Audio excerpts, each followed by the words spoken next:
I am the Emergency Preparedness Coordinator for Rockaway Beach. I'm a fire captain with our fire department here. I'm a paramedic, and I have my degree is in fire science. I have one disclaimer: I am not a tsunami expert, believe it or not. So anything we talk about, I tell you tonight is my educated opinion about what I think is best practices for what we're doing. So I do have one announcement. Rockaway Beach Emergency Preparedness is going away. It's now going to be called the Rockaway Beach Emergency Preparedness Corps. And what that does is it brings preparedness, it brings CERT, and it brings radio, all under the same umbrella, working together for the common goal. So that's what we're doing. Anybody in here is not part of any of these programs, and you want to be part of that program, come talk to me afterwards, and I can point you in the right direction. So kind of exciting. We're going to be working together. So what happens after the tsunami? And that's what we're going to talk about today. But first, we need to talk about how we got to this point. How we got to after the tsunami. So we're going to talk a little bit about that. So those of you that don't know, between 60 and 100 miles directly in that direction is the Cascadia subduction zone. It's where the Juan de Fuca plate is sliding underneath the North American plate. And the last time that slipped was in the year 1700, in January of 1700. So it's been a long time, but it doesn't mean it's going to go tomorrow. There's no definite, okay, we're past due, okay?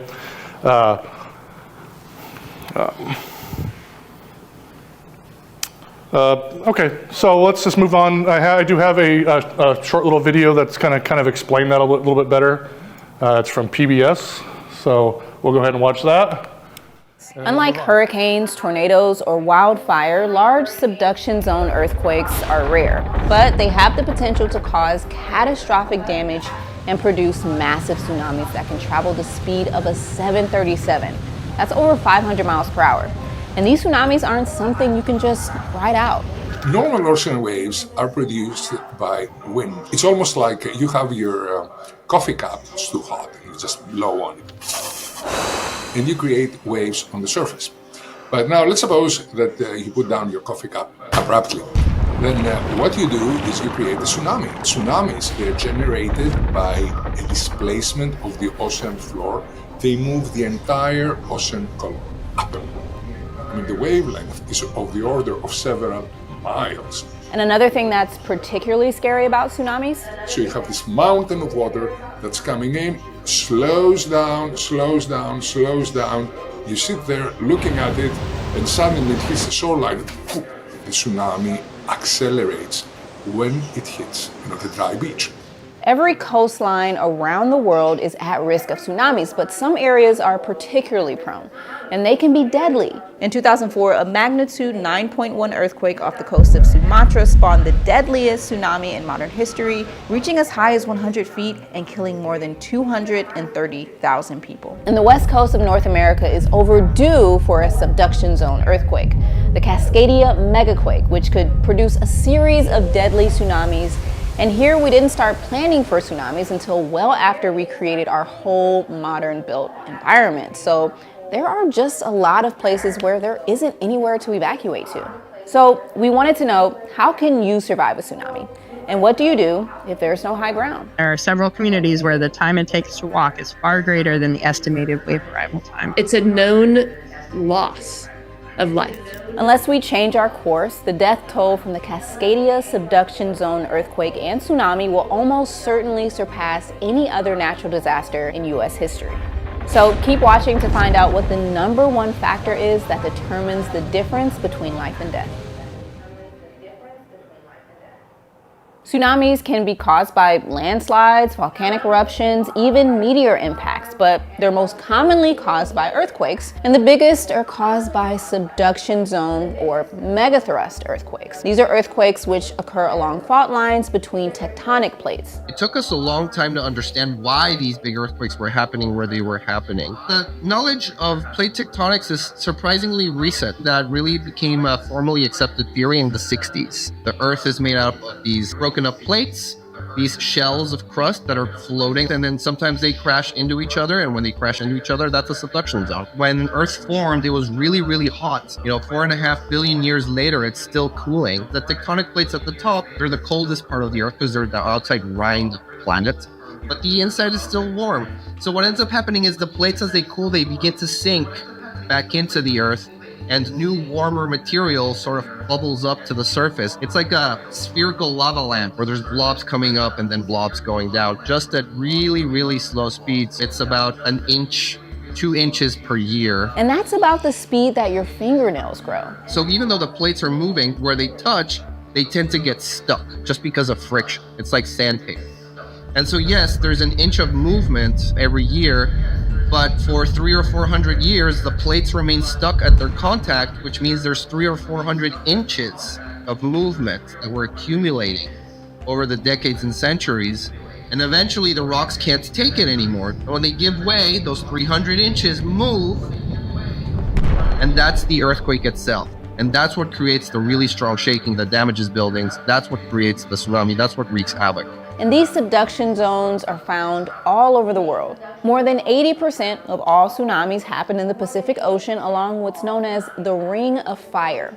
And the Cascadia subduction zone along the west coast of the US has gotten a lot of attention in recent years because scientists only recently figured out that it too is capable of producing massive earthquakes and tsunamis. In the 80s and 90s, scientists started digging in and looking for past tsunami deposits and evidence of past earthquakes. And they found evidence of drowned forests or ghost forests that indicated that the land had suddenly changed. And then they discovered they could date some of the tree rings from these drowned forests and trees. In Cascadia, we know January 26th of 1700, there was at least a magnitude 8.7, most likely something like a magnitude 9. And that produced a very big tsunami that you can see today. If you go and scrape around in the rocks, you can actually put your finger on sand deposits from the tsunami here at location on our coast. And it's in historical records in Japan. That's right, the tsunami that was triggered by the Cascadia megaquake did massive damage all the way across the ocean in Japan. They called it the orphan tsunami because they didn't feel the earthquake, and so they weren't sure where it came from. And now city officials and disaster planning experts all across the West Coast are planning for the next one. Scientists predict that there's a 1 in 3 chance of at least a partial rupture happening within the next 50 years. We actually have 2 videos on this earthquake, which we'll link below, but here's a quick description of what it'll feel like when it happens. For Cascadia, we expect for one of these full margin ruptures that the shaking could last 3 to 6 minutes. If you feel earthquake shaking for a very long period of time, that's one of your clues that a Cascadia earthquake has happened and that a tsunami is coming. So when the tsunami starts, it propagates in both directions. The speed of a tsunami depends on the depth of the ocean. The deeper the ocean, the faster that the tsunami travels. The shallower the ocean, the tsunami slows down. But after combing through amateur video of the 2004 tsunami in the Indian Ocean, scientists noticed something unusual. While the tsunami slows down as it climbs the sloping beach, it actually accelerates just after hitting the shoreline. This can give onlookers an artificial sense of security before inundating the area. A tsunami most of the time looks like a fast receding tide. People are not prepared. And it's not just one wave. Tsunami waves don't just come once. They come in a series of waves, and they are kind of like sloshes in a bathtub. They can get bigger with each incoming wave. If you've seen footage of storm surge and hurricanes, it looks a little bit more like that, where the water just starts rising and keeps rising and keeps rising and keeps rising. And with nothing in its way, it can travel many, many miles inland. In Washington state, it's modeled to travel through the Strait of Juan de Fuca down into the Puget Sound. That means in the event of a Cascadia megaquake, even cities like Seattle and Portland will likely be impacted by the tsunami. So, what's the one factor that determines if you live or die? reaction time. The first variable that determines survival rates is how quickly you move out of harm's way. Early warning systems can be helpful, especially for tsunamis that are generated from a distant earthquake where you won't feel the shaking, but for a local subduction zone event, even the best early warning systems may not give you enough time. Using a combination of GPS and seismic stations, we measure the earthquake, then we can say, okay, the earthquake is about this long, it has about this magnitude, and so we can make a crude guess that that's going to make a tsunami of about that size. And we can typically do that in the first 5 minutes after an earthquake. But in the Pacific Northwest, there are places where the tsunami may hit in as little as 10 to 15 minutes after the quake, so you can't afford to wait around for those 5 minutes. When every moment counts, what do you do? In all reality, if you feel an earthquake and you're near the coast or a body of water, that is your warning that a tsunami may come and you should evacuate to high ground immediately. But that's easier said than done. You need to know where safety is, and that's not immediately obvious. You need to be able to react fast, and that means already having a plan in place before the earthquake hits. You should know where high ground is, what's high enough, and how you're going to get there. And perhaps most importantly, you should practice, and there are helpful tools. With this tsunami evacuation zone map, which we'll link in the description, you can input the address of your home or where you're vacationing, and it'll tell you where you need to go to get to high ground and how long it'll take for you to walk there. But there are some places where there is no high ground for miles. Long Beach, Washington is particularly vulnerable. Its entire population and all of its businesses are within the inundation zone. And there are communities in Oregon and California in the same situation. Those are really precarious locations. You'd have to run at Usain Bolt speeds for 40 minutes sustained to be able to get out of the way. That's just not going to happen. That's where vertical evacuation structures come in. But we've built shockingly few of them. Just 3 in the US, in fact. And one of them is the Hatfield Marine Science Center in South Beach, Oregon. It actually sits on a 100-foot foundation. It is tied to that foundation with 50-foot leg bolts to make sure that the building and the foundation stay together during the shaking. And then when the tsunami wave hits the building, the walls of the building are designed to fall off. And that will allow the water to move through the building while we are safe on top of the roof. We have a cache of supplies that will take care of the nearly 1,000 people that are expected to take refuge on top of the roof.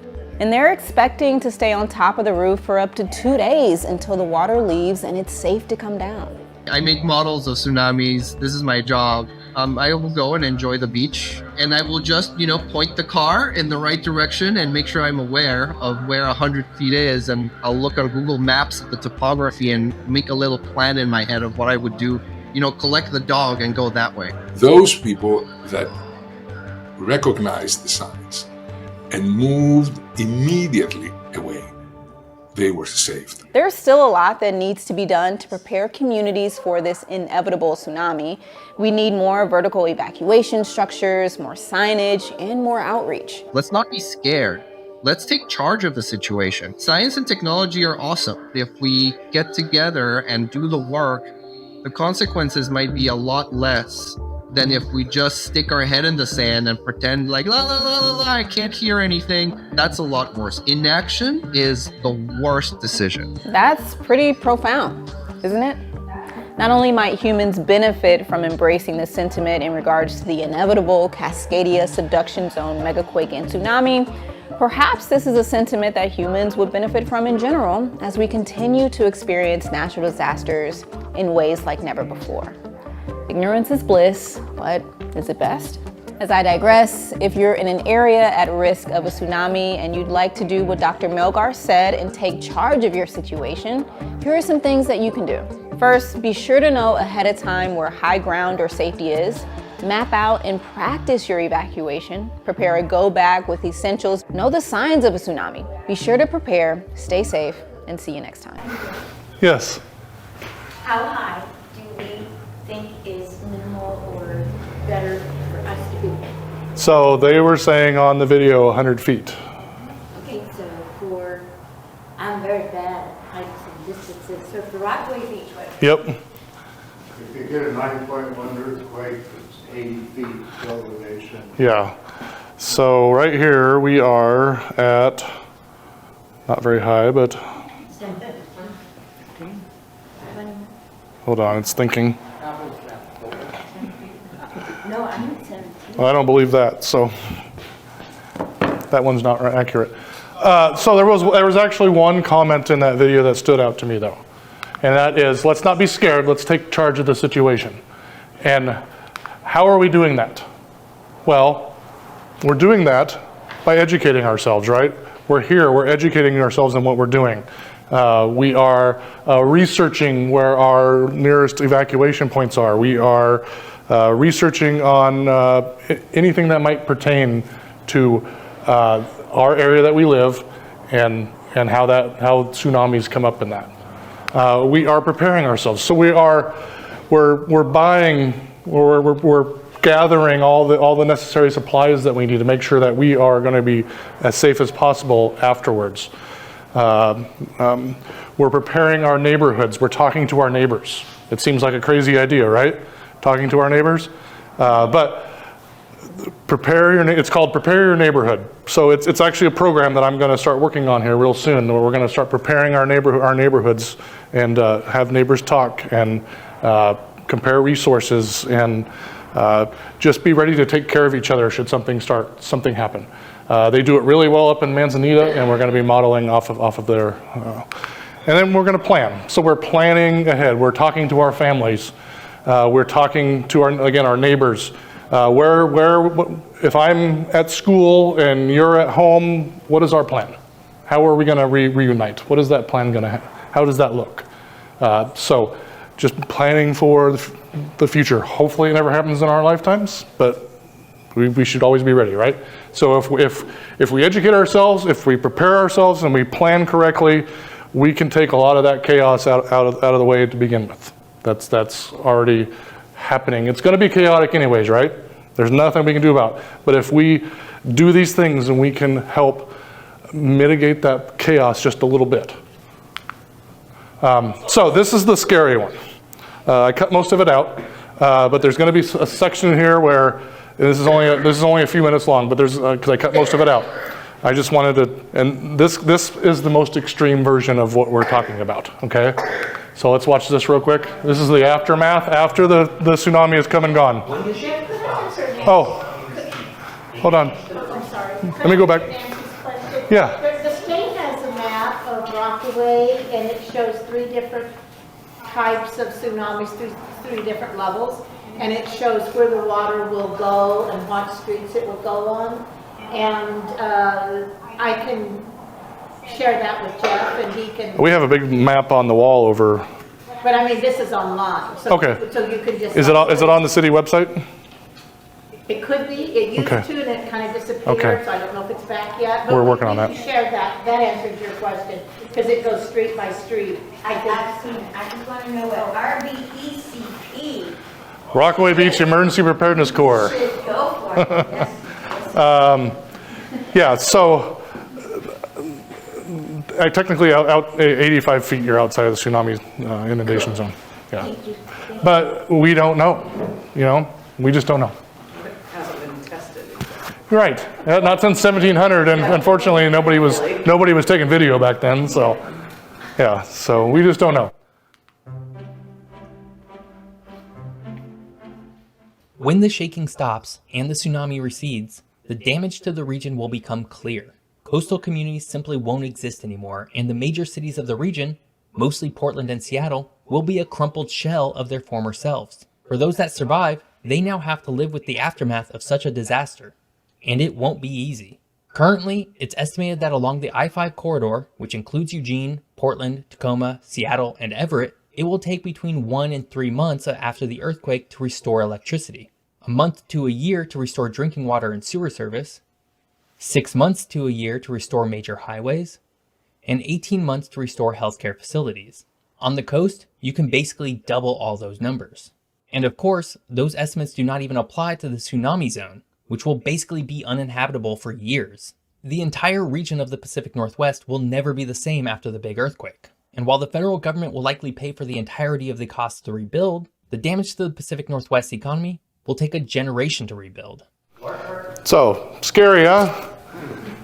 I believe those are the most extreme versions of what could happen.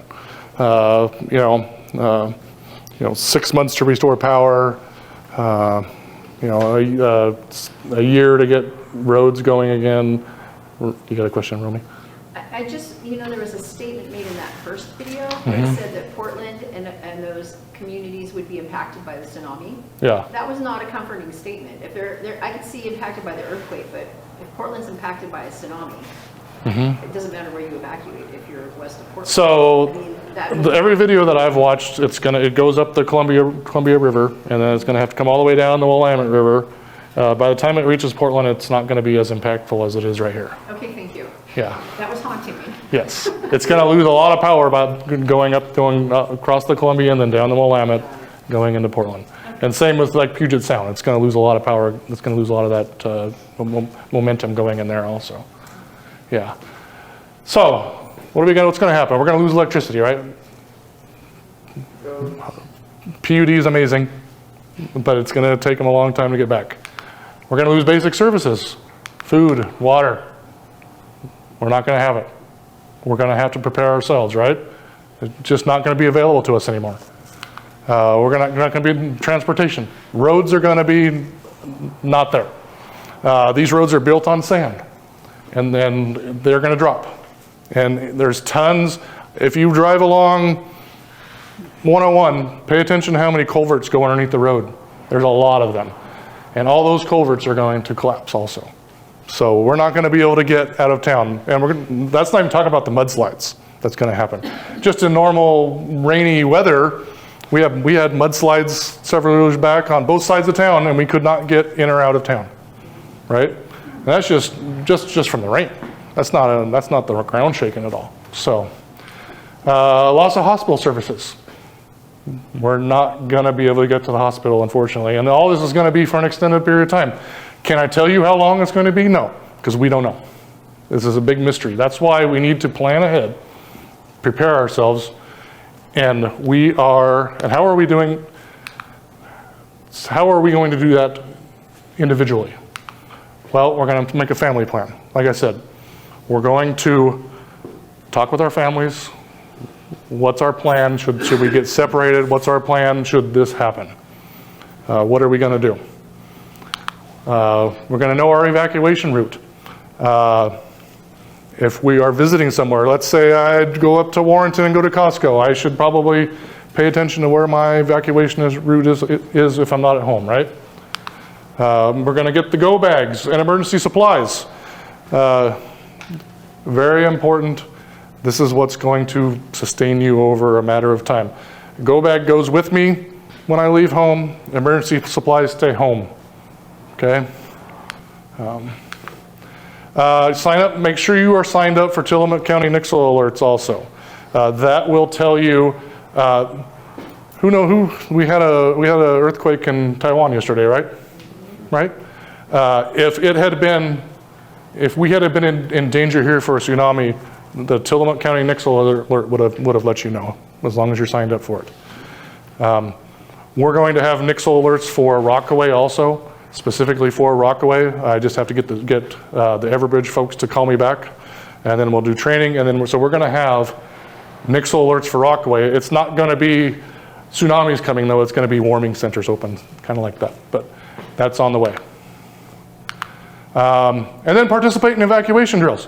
Who here participated in the Great Shakeout last October? Awesome. That's awesome.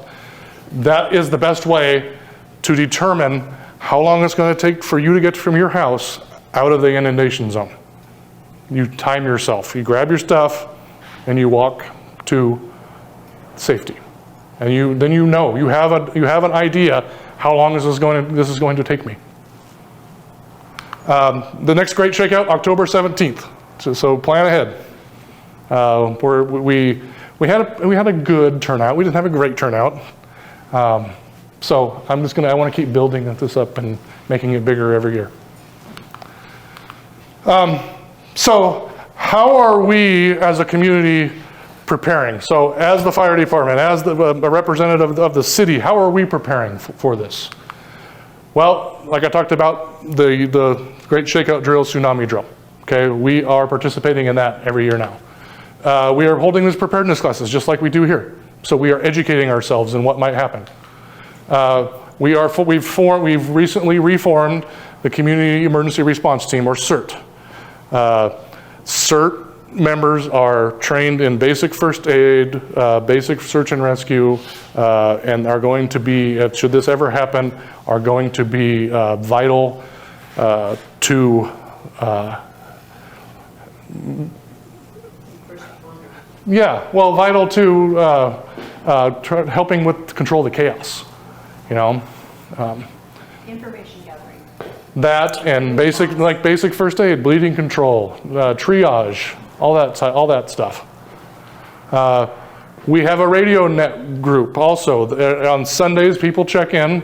Who here's part of the radio group? Awesome. You are too. You were at the class. Earthquake, tsunami, power goes out, right? The radio net group is going to be how we communicate with the outside world. It is how so we have different zones. Those of you that are a part of it know this. Different zones. The zones check in with net control, and net control can pass that information on to ham radio operators, who can then pass that on to Tillamook emergency management, who can hopefully help get us the help that we need sooner. The radio net is super important. I'm really glad it's growing now. It was big. It kind of went down a little bit. Now it's growing again, so that's great. And I've checked in the last 2 weeks, and I look forward to it now on Sunday nights. So if you're interested in that, come talk to me.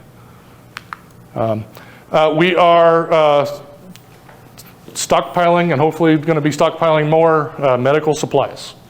But those medical supplies are going to be more for bleeding.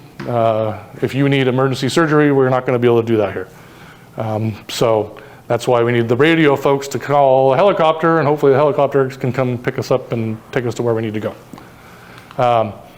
We're getting food and water together. So hopefully I'll be making a very large purchase of food and water here pretty soon. Something that's going to that last 25 plus years. Hopefully, fingers crossed, we get the grant. But we do have smaller supplies now. We don't have as much as we need. We're working on shelters. So how are we going to shelter if your house, place for you to stay if your house is destroyed? This is a shelter. The fire department's a shelter. The Lions is a shelter. But what if this is underwater? What are we going to do about that? Okay. So we're working on protocols for that, and we call them mass care protocols. So how are we going to take care of the masses should we need to? And those protocols are being worked out right now. And then Nixle.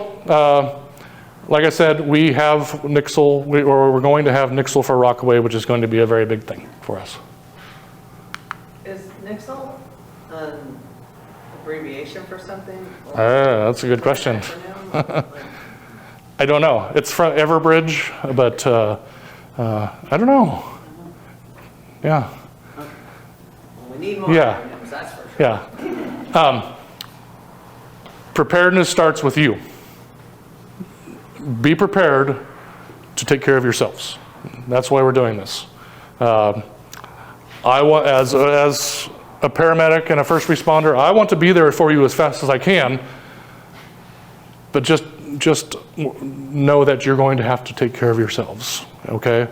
I tell all my firefighters, after you've taken care of yourself and your family, then we meet and we start taking care of everybody else. But family comes first for everybody, even the volunteer firefighters. So be prepared to take care of yourself for up to 2 days, possibly. So that's why you need to make sure you have medical supplies, food, water available to you for at least 2 days. Probably going to be more. More will be better. David. Where did the 2 days come from? In my head. I mean, that's my best. I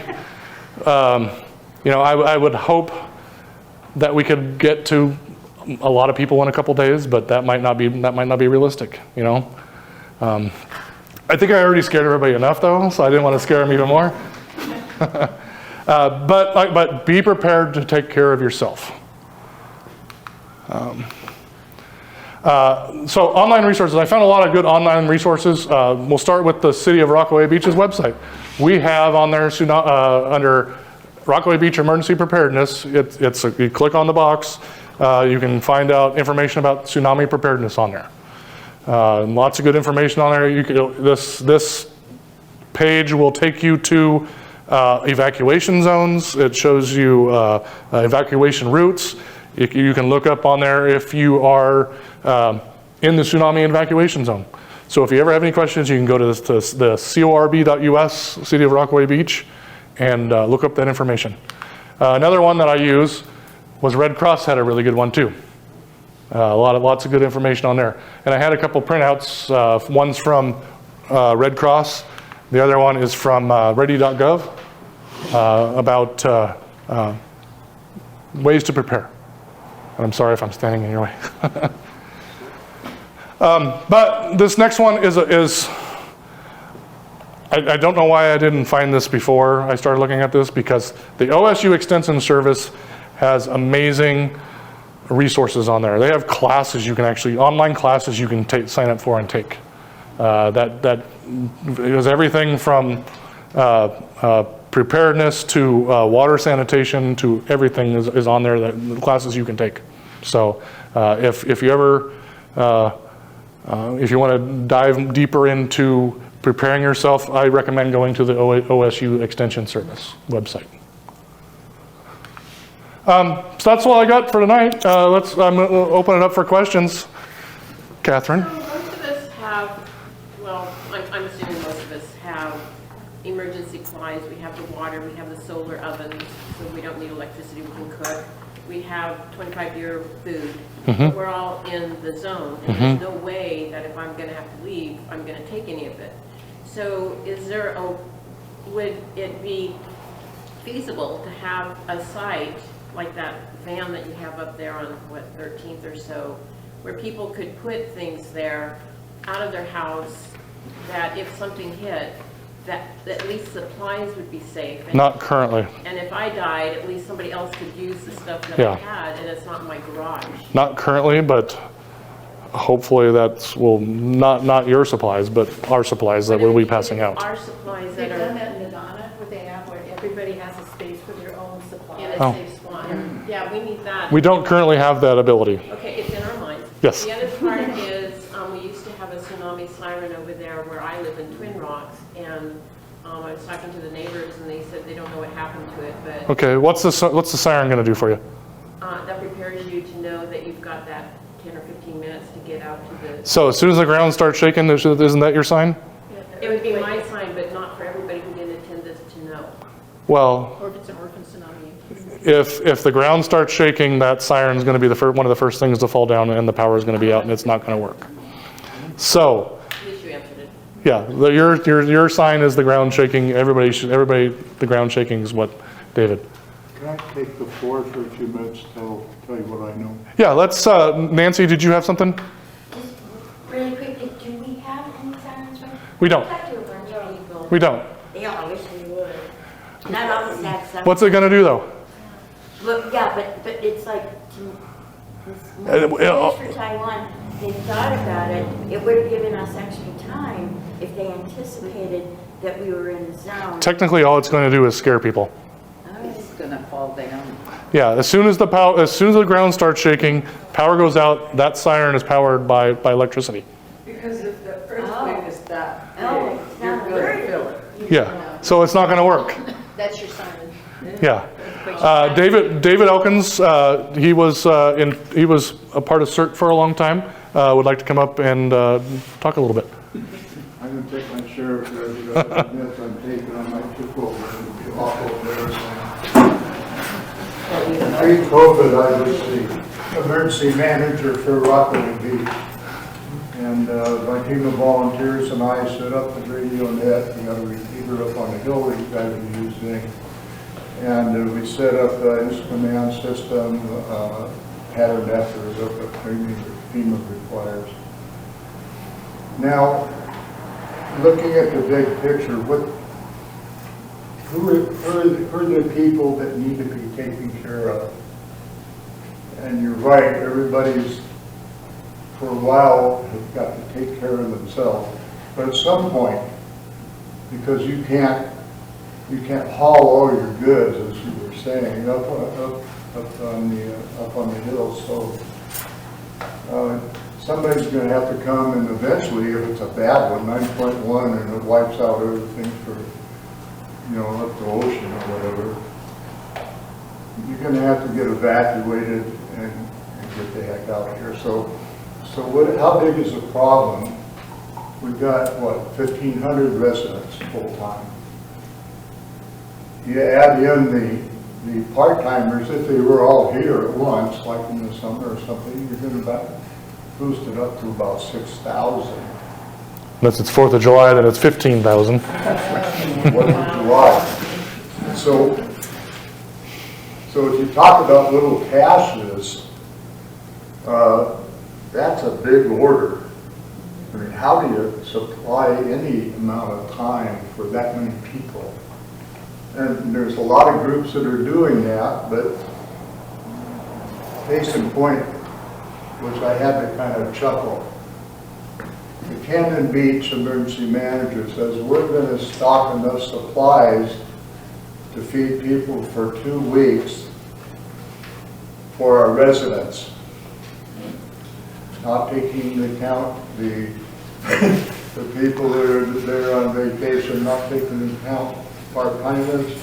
And what happens when people are starving and they're hungry and they're thirsty and they don't want to die? They're going to head for wherever the food is. And say I'm a resident. So that's, how do you solve that problem? There's not a definitive answer right now, but there has to be. So Tillamook, if you probably read all about it, that they had a set up at the airport that says we can feed and shelter 100 people. Well, my God, how many of those are you going to have just for Rockaway Beach? That's kind of an impossibility. The biggest problem that I have, and the problem still exists today, is to get people's attention. First of all, I'm really happy to see Councilor McGinnis here tonight. Should have the whole council, should have the mayor. Now, Oregon emergency manager is supposed to set all this up. Getting help to people, evacuation, the whole business. Marilyn and I, a few years back, went over to Cape Mears and listened to a person on the staff of Oregon emergency manager, and they were saying, well, we're going to have food drop at Tillamook Airport. And I said, wait a minute, what about Rockaway Beach? You know what the answer was? Get a boat.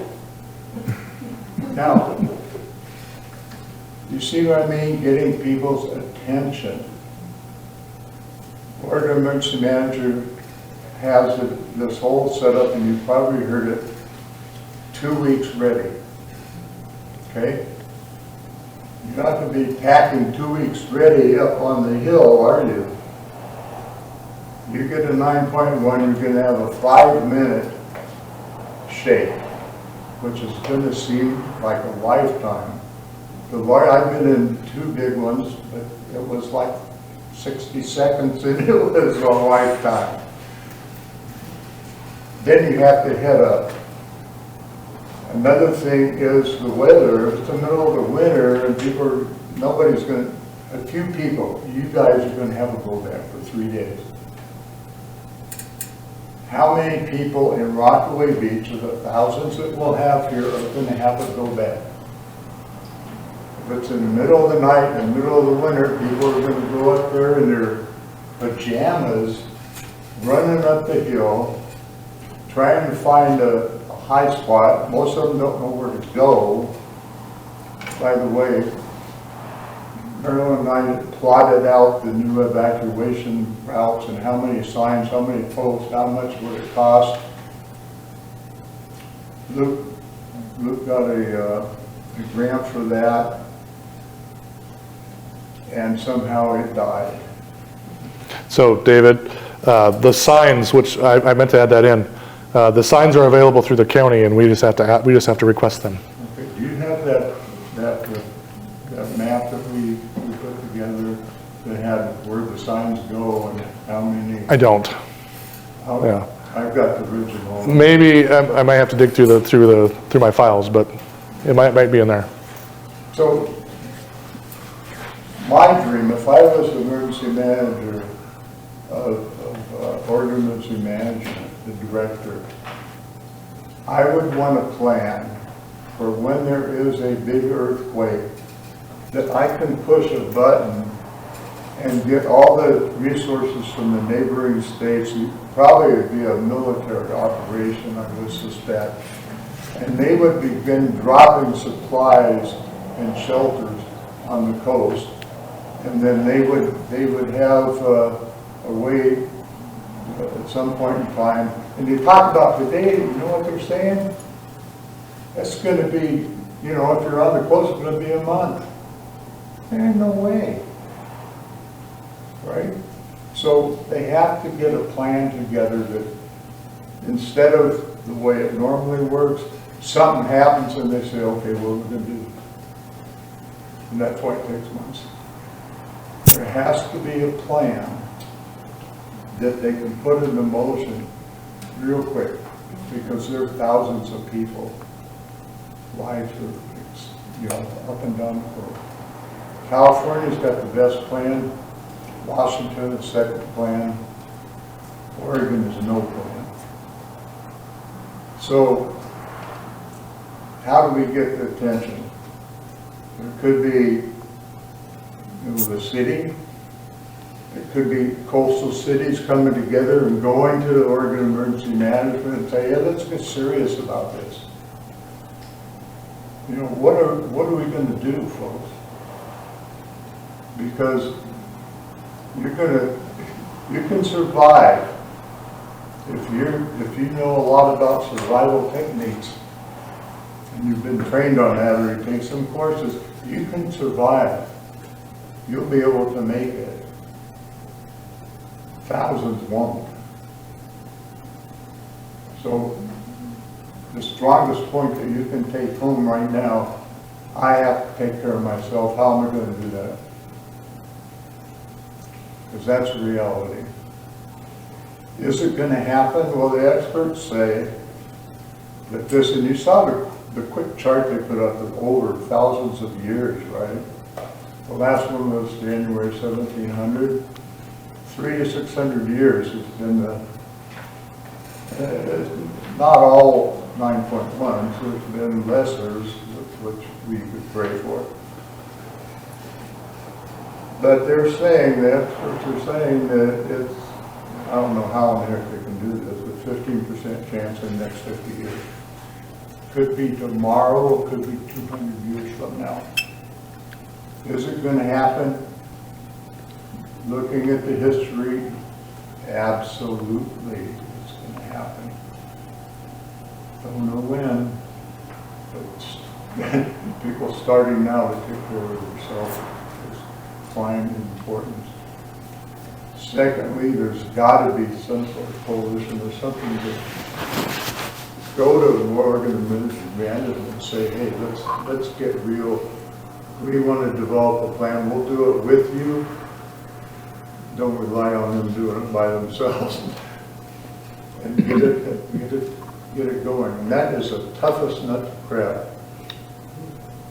I saw this coming a long time, and it's going to be tough because it's just like that lady, Kate Bears, get a boat. I mean, this she's there. She doesn't even know that the ocean doesn't go into her place. So, anyway, I just wanted to say that. No, thank you. And I was struggling with that. Does anybody have any questions for David? Pardon? Anybody have any questions for you? Yeah. Do you suggest that reach out by emailing or writing good old-fashioned letter writing to local city or actual state persons? I would say that would be a part of the, Okay. a part of the plan to get their. No, you got me. You got my mind. You got things turning a little bit in my head. Yeah. So things I need to start working on. All right. Yeah. And congratulations for this guy taking this on. Thank you. Well, I'm embarrassed. He's super qualified. He's looking at everything. So Trying to. I appreciate It's a lot of. It's a big. It's a lot of work and big shoes to fill with what you did before I got here. Thank you. Yeah. The Hatfield vertical structure is in Newport? Yes? Yeah. Okay. Yeah. So government being what it is, they're not gonna put one in every little, there won't be. Yeah, because they cost millions of dollars. You know, there just won't. Yeah. But money notwithstanding, I mean, if it wasn't for that, how, it's a great thing for Newport, but it isn't necessarily, I mean, it would be great here, but that's gonna. Yeah. There's lots of, well, money's just one of the issues. The other issue is, nobody wants it near them. Nobody wants a giant ugly structure near them. It's also a reminder. Yes. And they don't want to think about it. Yeah. But it's important to have that thing, that place, that dedicated reminder that this is what we need to do. Just maybe it needs to be customized to each level. Yeah. No, we meet with the middle school every month, and their highest point is at like 70 feet. And they asked, what do I need to do? What should we do? And I said, build a tower. And I don't think the school district's going to do that. But, there's no place to go necessarily. So. I just saw something. There was a group, they're still there, they just got acquired by somebody else out at the airport. They dealt in balloons. Your space. Yeah. Yeah. And drones, etc. And they were working with OE, Organ Management to put together some sort of plan. And I asked how you doing on that, and they wouldn't say. But the thing is that a few years back, the Army had a amphibious landing of supplies in Warrenton. So there's bits and pieces of stuff that people are thinking about, but no overall plan, though. No actual plan that they can put in place in a moment's notice. And besides the drones and balloons, etc., the wind never blows in Rockaway. No, it never rains. It never windy. Yeah. So I just yeah. Catherine, did you have something? Along with what you were saying, brainstorming, is what about the medical ships? Like when Puerto Rico had the hurricane. Yeah, that might have to be part of the plan, but. Still have to get the people to the. Would we be? Well, they would come from somewhere else. People who are just being inactive and work with FEMA directly? Sorry, say that one more time. If Tillamook County, if the management are getting paid for it and they're not doing it, they don't take it seriously, and we actually are thinking seriously, then wouldn't it be better just to go over their heads and work directly with FEMA? Because they work from big cities to medium size. Yeah, we're just little Tillamook County with our 18,000 residents, and that maybe we're going to try and do that, knowing we're not, but at least putting some pressure that if you can't do your job, we're going to find the person who can. Randy Thorpe is our emergency manager. He's got a big job to do also. He is trying. Yeah, he comes to all of our meetings. He is present. Now, as far as getting things done, I don't know yet. I'm still figuring that one out. Was Terry first?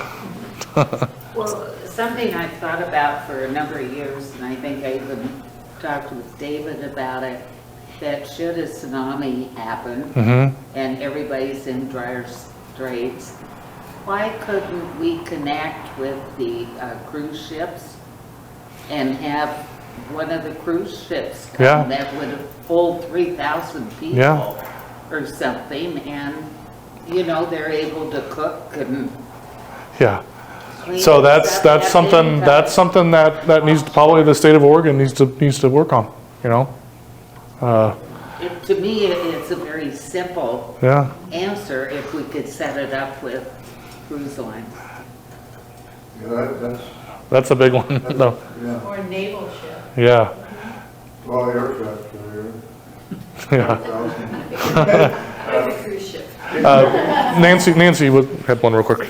Tulum County has been designated our airport to be the coast, for Oregon coast, the landing spot. They've already started to put containers of emergency supply, Yeah. tent, etc. So it is being worked on.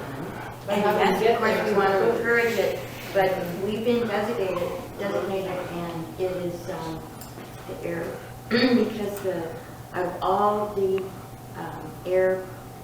landings, The landing zones? landing zones were earthquake, so we have done quite a bit. So it is happening, but there's the overall, like Marilyn was saying, how do we get to it? How do we get it here?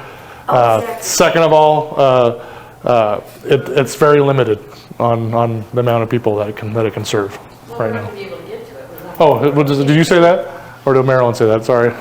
Oh. Right, how are they going to distribute? I just heard it over once here. gets to the airport, We and how can't do even they get to the distribute airport. Yeah. So the It takeaway is is make being yourself worked on. ready.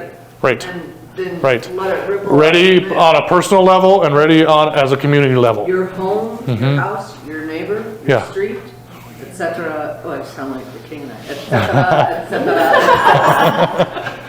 But you have to, because then, before we can get, ships out here, because Mhm. our landscape has changed dramatically, I have to make sure my 87-year-old neighbor got Mhm. it. Yep. It is being worked on. And I can't say it isn't. But the magnitude of the problem is, they're looking at the problem, 100 people in a shelter.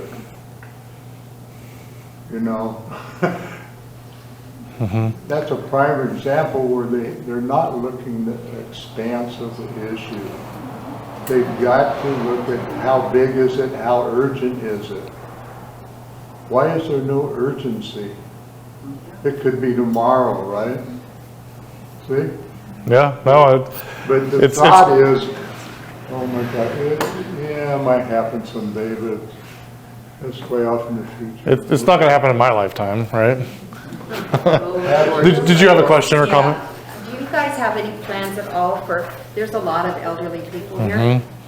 How do we get those elderly people evacuated? out? Right. So one of the plans that we're working on for the future is putting together a database of being able to identify these people.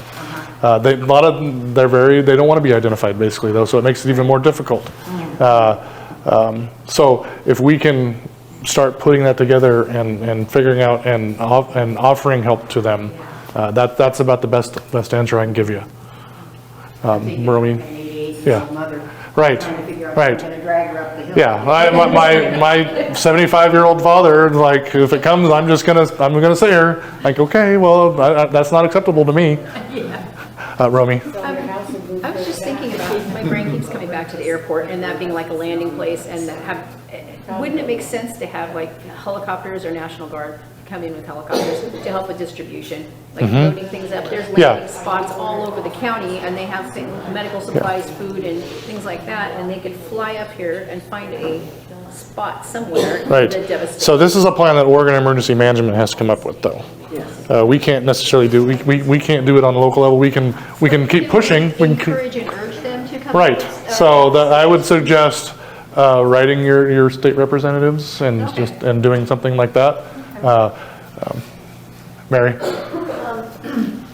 I went through the search training. It was fabulous. Fabulous in terms of what I learned. And I was just wondering if there's a plan to have another CERT training? Because Yes. it seems like listening to people talk, for people who don't know, we learned how to respond and help in a disaster. So for listening to people talk, it seems like there might be an interest for another go-around. Yeah, so in July, I'm attending FEMA's Train the Trainer program, which is it's 10 days long. That way I don't have to, and I love Manzanita, I love having Joe come down, but she volunteered her time. That I can sign you all off on that now, once I get done with that Train the Trainer. So in the fall is my plan to do another class. Yes, ma'am. You mentioned the road integrity, and this is something that's well known, but the Friends Camp Bridge, is there any integrity to that? I don't know. I don't know. I'm sorry. If we get a 9 point whatever earthquake, it's gonna fall down. I watched a lot of scary videos, and one of them basically said that your house is going to bounce around your neighborhood at a 9.0 earthquake.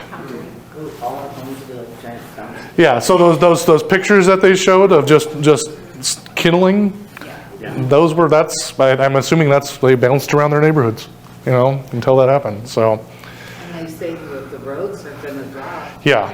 So if the Cascadia subduction zone releases, we're going to end up about at least 25 feet closer to Japan.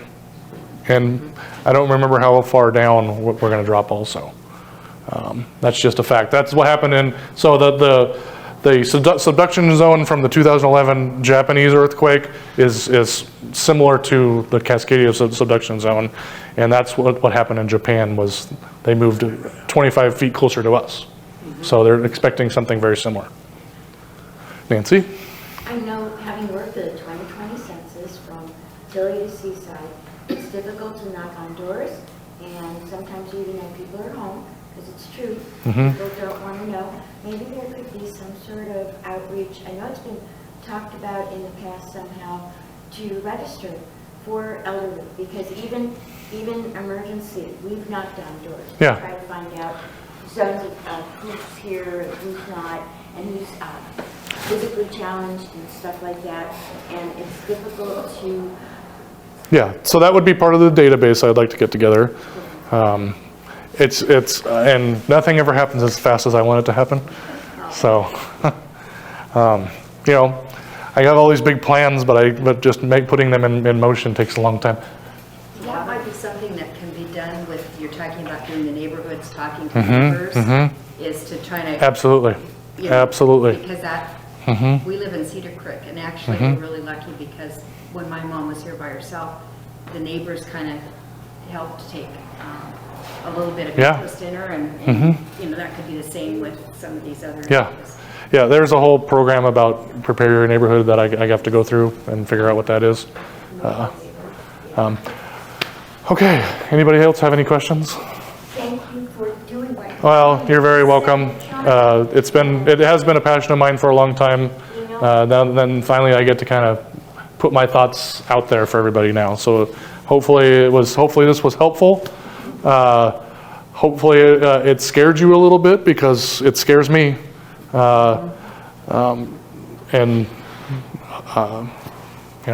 Just being as prepared as possible, it's all we can do. Shannon, you look like you're going to say something. There's apps that will tell you what your elevation is. Yeah, I have an altimeter on my phone. Because we always look for snow, because I was always jonesing for snow. Yeah. No, I'm still too low. But yeah. So if you want to know which way. Yeah, just download an altimeter on your phone, yeah. That's the word. Yeah. Yeah. Yeah, we're probably, I think when I fit, we're like 10 feet right here, so. Worse, it could be Florida. True. Thank you all for coming tonight. This is a big step in being prepared, is being here and getting and educating ourselves. So have an amazing rest of your week, and I'll see you next month. We're going to do rip current. We're going to talk about rip currents next month. Oh, good. Yeah.